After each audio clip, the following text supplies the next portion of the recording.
पापी क्यों, किसी भी तरह का कोई भी पाप करने वाला हो, यदि उसने आजीवन वृंदावन वास का नियम ले लिया, मैं श्री धाम वृंदावन से अब नहीं जाऊंगा, तो बिना किसी प्रयास के उसे जुगल सरकार के सहचरी भाव पद की प्राप्ति होगी। उसे चाहे निज मंत्र मिला हो या ना मिला हो, बात भी समझ लो। उसी समय इन्होंने प्रश्न किया था, महाराज जी इसमें लिखा है जुगल की सहचरी भाव की प्राप्ति, तो फिर अगर निज मंत्र नहीं मिला, दीक्षा नहीं लिए तो हम कहा तो भी एक होता है परंपरागत जाना, एक होता है गिफ्ट देना।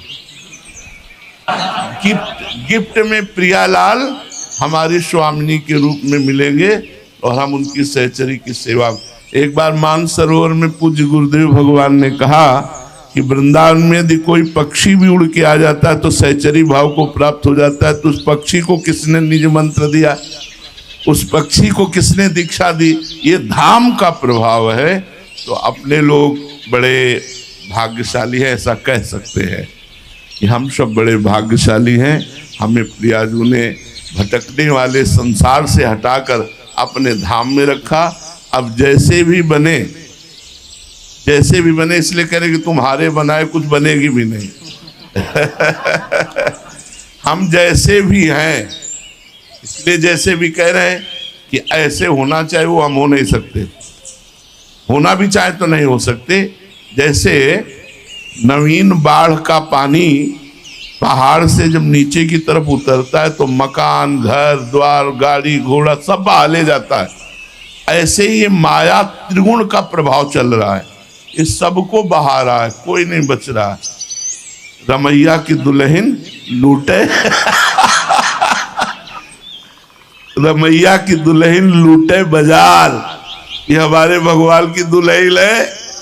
माया कौन? मायापति भगवान है ना, खुले लूट रहे सबको और हम सब उसी में हैं। एकमात्र वृंदावन की शरण। तो वृंदावन की शरण कैसे? हमें तो आज तक जैसा अनुभव हुआ कि बिना किसी वृंदावन वासी की कृपा के वृंदावन वास हो ही नहीं सकता।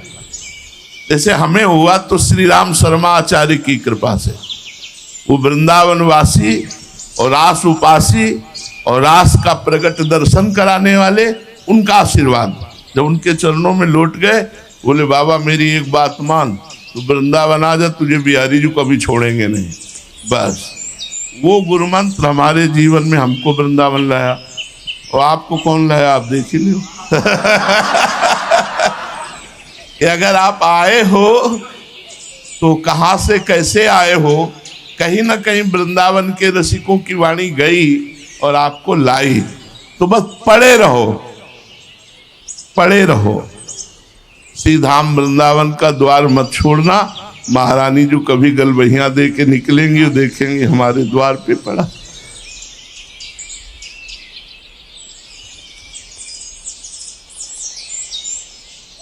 का भरोसा है, साधना का नहीं। हम क्या साधना करें? मन अलग जा रहा है, इंद्रियां अलग जा रही, तन अलग, तो हम क्या साधना करें? हम बस यही कि जैसे द्वार में पड़े हैं तो कभी बड़े हैं, तो कभी निकलेंगे, देखेंगे कि हमारे द्वार पे पड़ा है, कभी कृपा करते। ये आचार्य और गुरुजनों के द्वारा प्रकाशित किया हुआ मार्ग है। इसमें हम जो जुड़े हैं ये निश्चित वहीं हमें पहुंचना है। बस धैर्य पूर्वक रहें और इधर उधर जो मन की वृत्ति जाती है उसे थोड़ा समेटने की कोशिश करें। कह रहे हैं समेट ले, वैसा हम नहीं कह रहे, समेटने की कोशिश करें। कभी न कभी तो प्रियाजू के कान में हमारी राधा नाम की पुकार पड़ेगी, उसी दिन हमारा काम बन जाएगा। हमारा काम बन गया क्योंकि हमें वृंदावन मिल गया, हमें श्री जी की शरणागति मिल गई, राधा नाम मिल गया, ऐसे गुरु ऐसे करुणा में आचार्य मिल गए। अब हमारे कल्याण में कोई संशय नहीं, हमारा कल्याण तो हो चुका है। अब हमें श्री जी की सेवा में पहुंचना है। तो रात दिन नाम गुण कीर्तन सेवा जितना भी बने करें, बस ये दृढ़ विश्वास रखें कि हरिवंश प्रताप से हमें लाडली जी की सहचरी भाव की प्राप्ति निश्चित होगी। श्री राधा वल्लभ।